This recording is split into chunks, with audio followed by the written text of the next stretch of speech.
I think that just as we're living in a nuclear age, we have grown so tremendously in scientific knowledge, it doesn't seem too much to say that men can begin to awaken to the fact that they haven't grown enough spiritually and haven't recognized their spiritual capacities.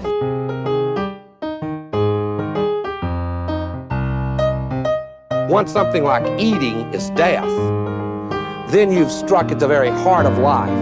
The enemy of the older radical theories may have been the ruling class, but today the stakes of whether we will reform ourselves into a new kind of human being, a new kind of society, whether we will find selves worth being, the stakes of it are simply life itself. He critiques the cultural attitude of progress that he thinks characterizes American culture.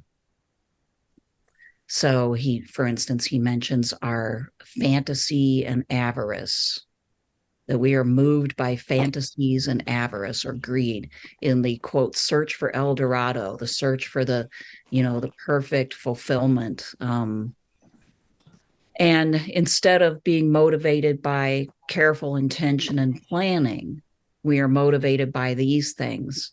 And that it was this search for El Dorado or, paradise that characterized the Anglo invasion of America. He uses the term white. So he does involve race a bit in the book, right? It's the white invasion of America is where it starts in his view. There's an attitude, he says, of do now, think later. Do what you can, don't plan. It'll all work out because we're the best, okay? And he says, along the way, those who love their place and wanted to stay put, of whatever race, have been destroyed, seen as retrograde.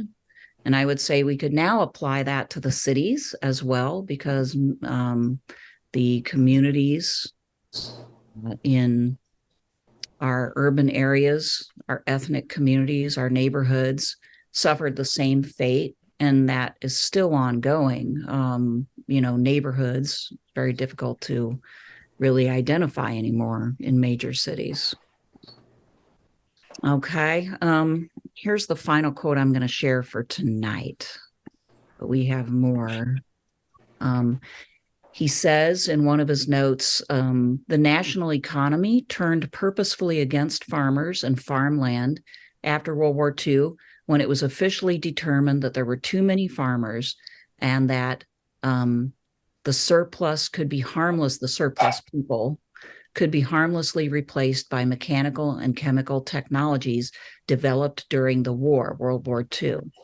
And so the too many were abandoned to the economic determinism that continues to reduce their numbers. So there he does go back to World War II, and he correctly notes that it was the technology and the science that was developed in that war that was then applied to agriculture, and the new attitude of American global power that came out of that war was also applied to agriculture. Okay. So also, and this is just in the first chapter, there's a lot that goes on in that first chapter. He points out the illogical creation of dependency in a land of liberty. So our economy encourages dependency. People are shifted here and there. They lose access to the place where they can, the land, the place where they can feed themselves, clothe and house and fuel themselves. This is sort of an insight that is maybe a little bit akin to distributism, right? He never calls himself a distributist, but he sort of thinks like a distributist, if you know the reference. We can talk about that more later. But they point out that, there was this point in time when most people lost access to the ability to do these things for themselves, and then they became dependent upon wages and commodities, so that all they had was the wages with which they could buy commodities if those commodities were available, and if they were able to make the wages, which makes them less free. because they do not have the independence that they previously had, though they may live better lives. See, and that's kind of the trade-off, is that in the view of somebody like this, people live better lives in some respects, although they lose their health and their independence and their self-confidence and their capabilities, right? So he makes a big deal out of the loss of skills and sense of confidence as people basically obtain what they can through their money, but no longer solve their own problems, fix their own things. And they lose, he says, their capability and desire to work hard and to work creatively. So we experience this radical dependency, and it becomes normal to us. But from his perspective, coming from his times, and he's almost 89 years old now, it is strange and different and not better. So he says, for instance, the one great difference is that by now the revolution, that's another term he uses, the revolution has deprived the mass of consumers of any independent access to the staples of life: clothing, shelter, food, even water. Air remains the only necessity that the average user can still get himself. And the revolution has imposed a heavy tax on that by way of pollution.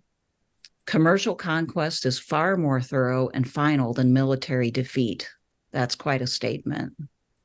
The Indian became a redskin, not by loss in battle, but by accepting a dependence on traders that made necessities of industrial goods. This is not merely a history, it is a parable, by which I think he means it's more important than mere history. It's an explanation, right? And he does use the term redskins there, for which he got flack from people, but he's trying to make the point that people, first the Native Americans and then everybody else has been caught up in this dependency, which then weakens and destroys their culture and their capabilities. All right, so he points out the problem of dislocation. He says that the impact of continual dislocation, moving and reworking and retooling, as well as the impact of this radical dependence, is, quote, necessarily catastrophic for people caught in it. And I have to assume that he thinks this because he thinks human beings are social animals and not merely independent atomistic individuals. And therefore, when they relocate continually, either physically or in their work environment, this has a destructive effect on their mental state and on their sense of belonging and purpose. And ask any middle-aged man who's lost their job at 50 if they're right, if he's right, and I think they will say yes. Not to just point out men, but men more than maybe women have experienced this in the past few decades of having a stable job, maybe a job at a factory that they have until maybe 45 to 60 years old. Then they lose their job right before they retire, lose their benefits, and are in poverty because the factory went overseas. So another theme that he brings out is the attitude of exploiter versus nurturer. He says that the economy that we have encourages the attitude of the exploiter and not the nurturer. And he brings up the women's movement, and he questions the women's movement's emphasis on the right to be equal exploiters, that perhaps that wasn't a good use of a liberation movement, for which he got some criticism at the time as well.